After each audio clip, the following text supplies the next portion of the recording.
this lecture, we shall discuss about the Lewis model of development, which is considered as a structural change theory.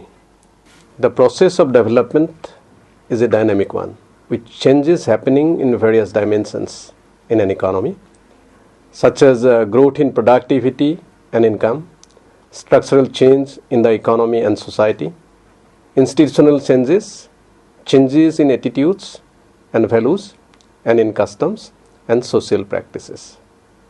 A traditional economy is mostly dominated by primary sector activities in the total production and in employment. In that sense, economic activities in a traditional economy are concentrated in agriculture and allied sectors.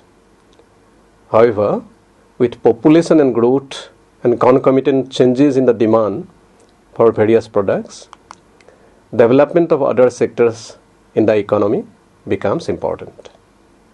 Development of industries and manufacturing sector is one such development in the process, with the focus shifting from traditional activities towards value addition.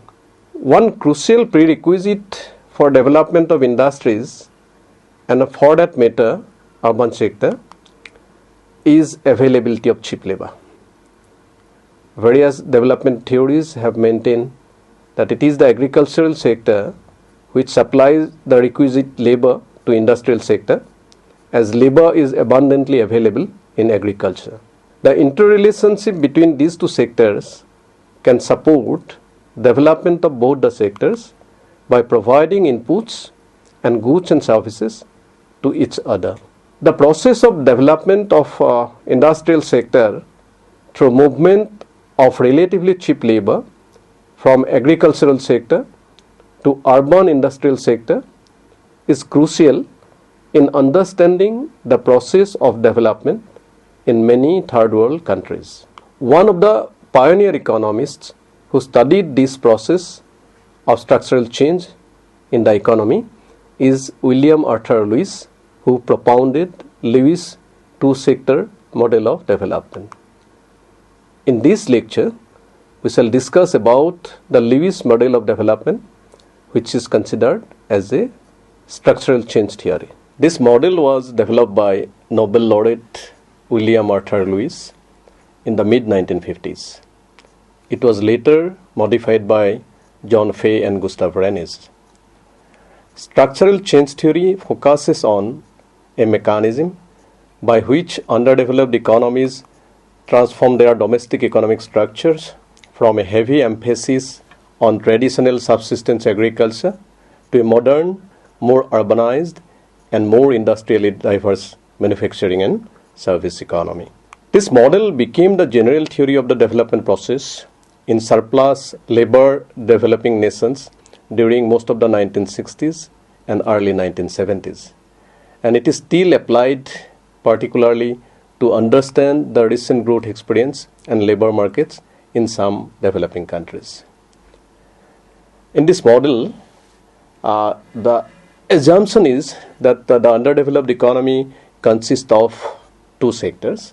One is a traditional overpopulated rural subsistence sector, which is characterized by zero marginal labor productivity.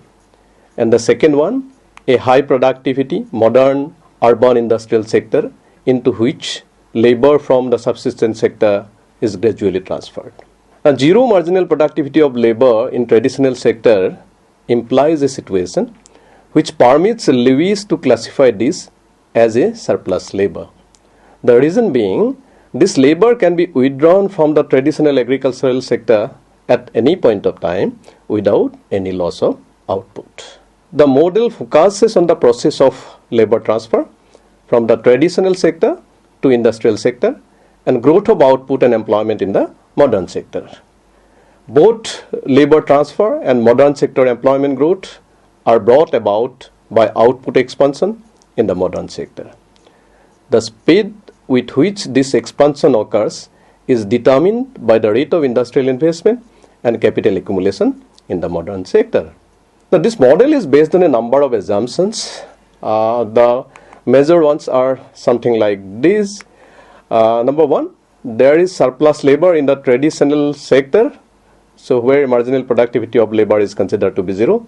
That basically means if some of the laborers are withdrawn from the agricultural sector, the total output will not go down.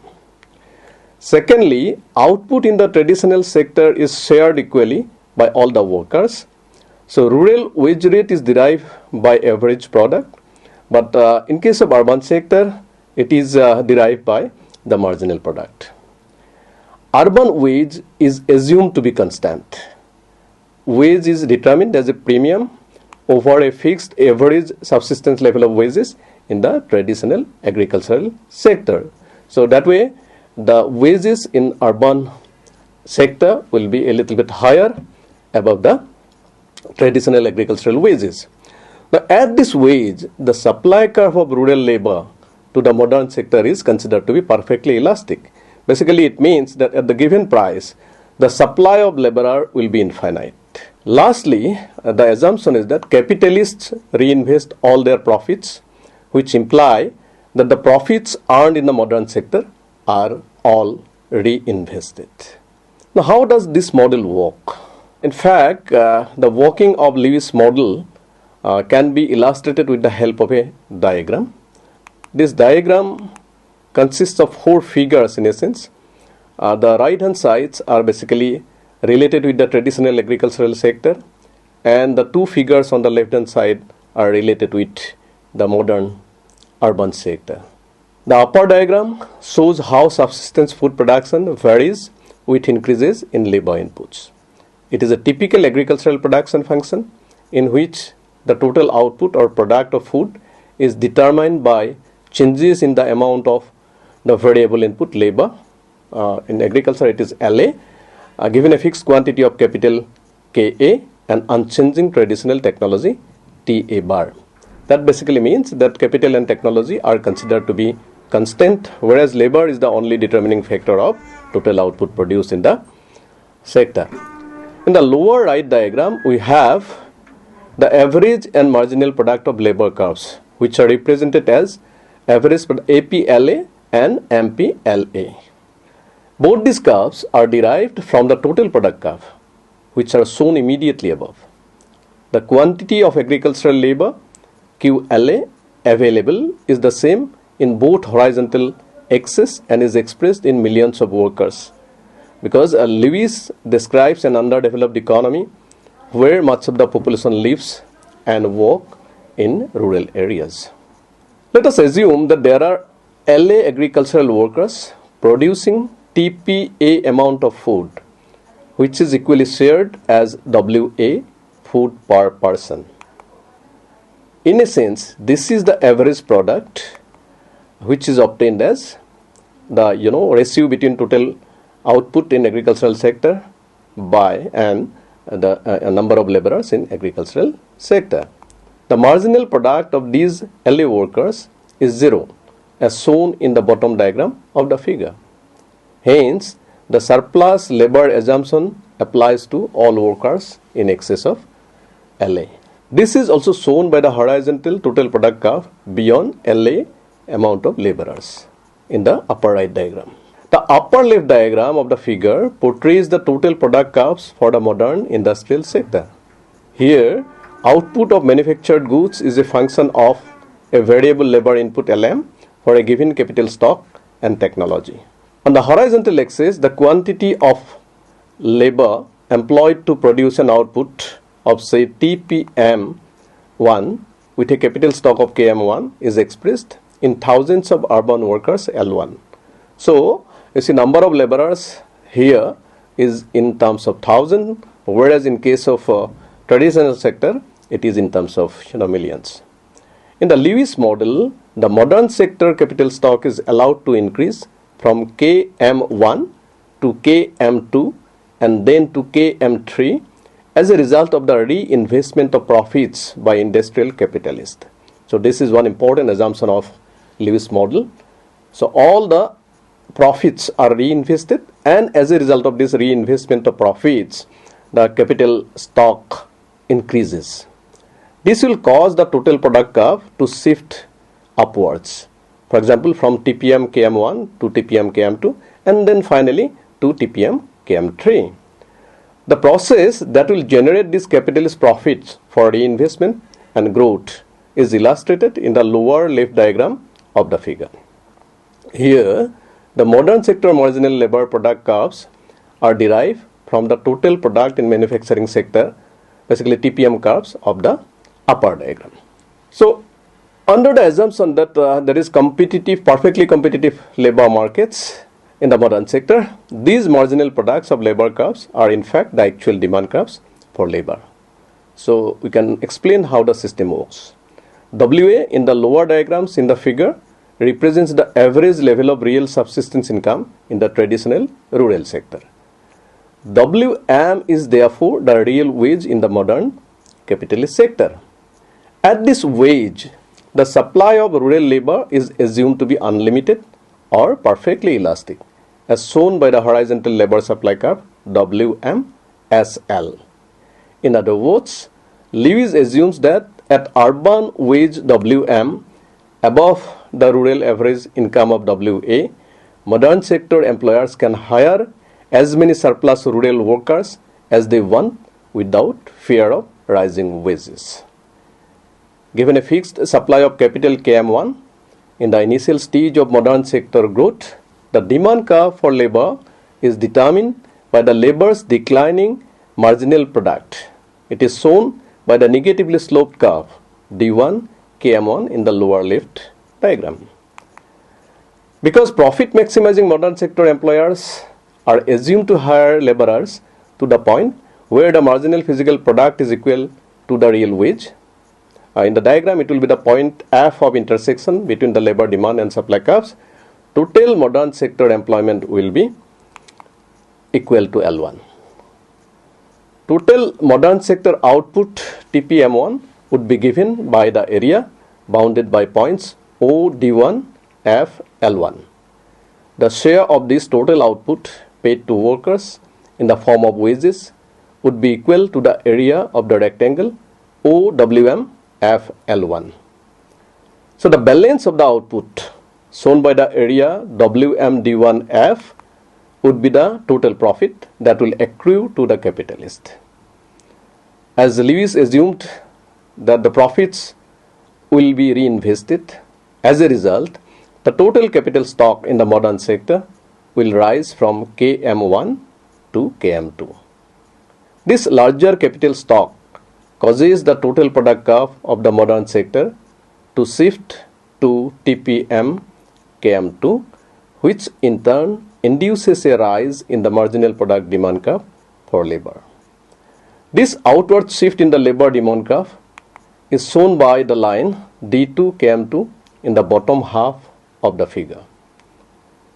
So, a new equilibrium modern sector employment level will be established at a different point, point G, with L2 workers now being employed.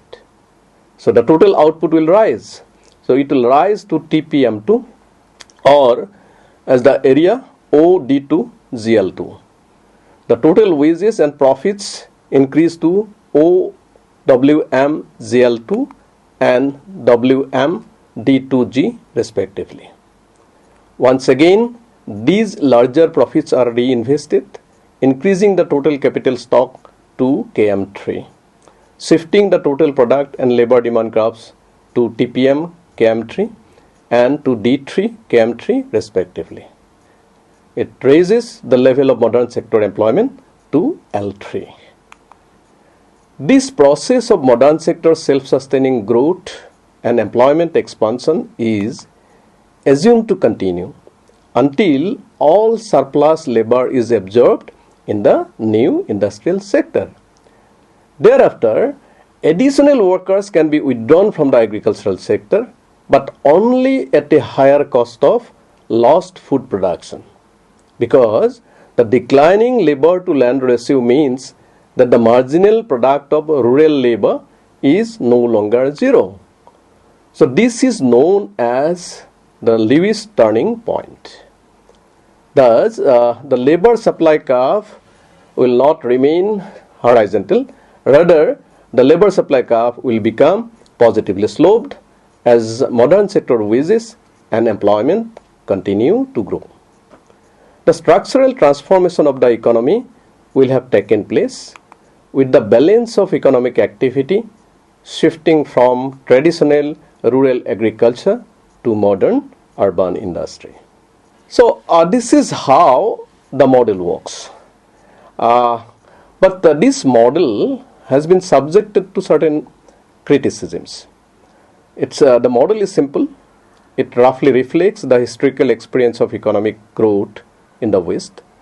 But some of its key assumptions are subject to criticism. It has been pointed out that they are not realistic for most of the contemporary developing countries. Number one, the rate of labor transfer and employment creation in the modern sector is assumed to be proportional to the rate of modern sector capital accumulation. Thus, higher the capital accumulation, higher will be the employment creation and labor transfer to the modern sector.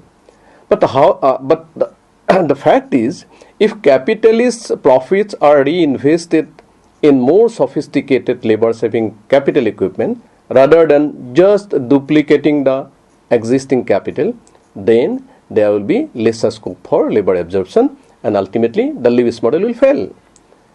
Number two, it is assumed that the surplus labor exists in rural areas, whereas there is full employment in urban areas. Some studies, however, have tried to establish that there is no disguised unemployment in underdeveloped countries. And agricultural production is affected when labor is transferred from the agricultural sector to the industrial sector in underdeveloped economies. It is argued that the marginal productivity of labor in the agricultural sector in underdeveloped economies may be quite low, but it is not zero. Thirdly, it is also assumed that there exists a competitive modern sector labor market, which guarantees continued existence of constant real urban wages up to the point where a supply of rural surplus labor is exhausted. However, a striking feature of urban labor markets and wage determination in almost all developing countries historically was the tendency for these wages to rise substantially over time, both in absolute terms and relative to average rural incomes, even in the presence of rising levels of open modern sector unemployment and low or zero marginal productivity in agriculture. There are certain institutional factors which can influence this. For example, union bargaining capacity, civil service wage scales, and multinational corporations hiring practices. These things tend to negate competitive prices in modern sector labor markets in developing countries. Number four, profits of the industrial sector may not always be reinvested as assumed in the case of Lewis model of development. Okay, whatever surplus is earned in the industrial sector, it is assumed to be reinvested for its further expansion. However, the industrialists may not reinvest all their surpluses, rather may use for speculative purposes. In that case, capital expansion might be affected. The conclusion: thus, while the Lewis model of structural change has had a lasting influence on development economics, it is not without its limitations. The model offers valuable insights into the potential for labor transfer between sectors and the importance of industrialization for economic growth.